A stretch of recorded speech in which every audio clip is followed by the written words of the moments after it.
So let's talk about Ukraine for a little bit right now. What kind of country is Ukraine?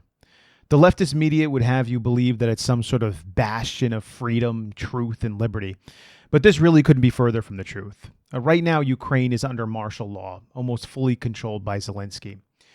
Their TV, most of their stations are now completely controlled by the government. Zelensky signed this into effect on March 19th, 2022. All major TV platforms were placed under government control under the United News. So therefore, they cannot put anything out that the government does not approve of. 99% of the bloggers, these would be the individuals who would at least have a shot to write any sort of free voice out there for the Ukrainian people, separate from the United News network that's under government control. 99% of them are receiving bribes from the government. They've already uncovered embezzling hundreds of millions of dollars. This is just the investigations that have been able to be done. Never mind real, legitimate investigations from individuals that have no ties to the Ukrainian government or anything that's going on. We already know about hundreds of billions of dollars. Their Supreme Court judges take bribes of millions of dollars. I will put the receipts for all of this information in the description below. This is all readily available information. Everyone in Ukraine is being intimidated by that government to not speak out and not voice their opinion, or else they will be subject to imprisonment or fines. What you're going to see on this clip is a Ukrainian man who is out peacefully protesting. He's not bothering anyone. He's not hurting anyone. He's not blocking anyone. He is simply voicing his opinion and doing so only by holding up a sign with words on it. And the words say this: war is not a reason to build a dictatorship. Zelensky's thugs are still kidnapping people. Seems pretty harmless, right? Something that you shouldn't care too much about. But then Zelensky's thugs find out about this, and this is what they do. Ну что вы, ну мужики, ну блин, ну зачем, мужики, зачем? Да я понятно, я поеду в любом случае. Давайте, да ну зачем? Да не, ну я понятно. Do not let anyone deceive you. Do not look at this man Zelensky or whatever he says or whatever the leftist media is telling you and believe them. Because as Americans, we have sort of a major fault, and I don't know if the rest of the world knows about this fault, but it is generally true in America that a lot of people do this sort of strange thing.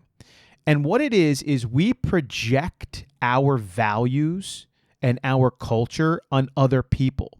There's this automatic assumption that others are like us, that they value the same things we value, and that they live in similar ways that to the way that we live, and they believe the similar things that we believe here. And I'll be honest with you, in the United States of America, freedom and liberty and the right to speak and say what we believe and live how we want and not be controlled. Yes, we do understand that there needs to be authority in place and laws to be followed that we need to follow ourselves.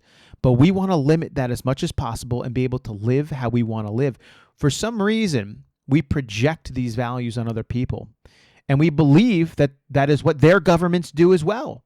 That's what their military does and what their people do. And we have a media in the United States of America that feeds on things like this and puts out false information to try to convince us to believe one side over another.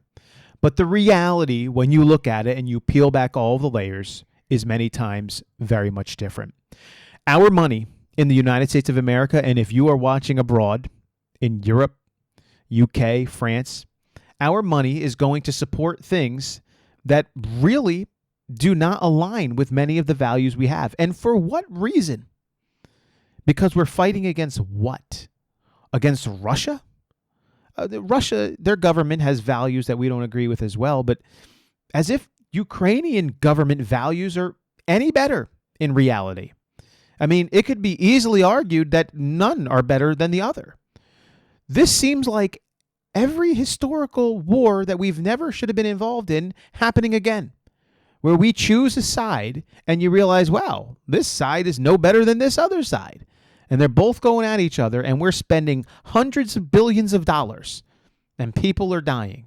And right now, we finally have a leader in the United States of America who's willing to stand up and say the right thing. It's time to stop. It's time to stop supporting this and sending people out there to die. We're going to end this. And we have cowards across the great Atlantic Ocean in these European countries, cowards who are trying to project themselves as beacons of light, but in reality, nothing but darkness is within them, trying to fuel a fire and a flame that they couldn't control once it gets out of control. Because what? They're trying to make themselves look good. All they are doing by continuing to fund this and back it with ideas like boots on the ground and planes in the air is they are continuing to push the world towards an intensely horrible global conflict that is something we do not want to be involved in. I think a clip like this is important for people to see, and facts that I've shared with you in this video are important for people to hear so they understand the reality of what's going on in this situation here. It would hopefully bring clarity of thought to any ideas or decisions that one would be willing to make when you have more information. What do you all think about this? Leave your comments below. I'll catch you guys on the next video.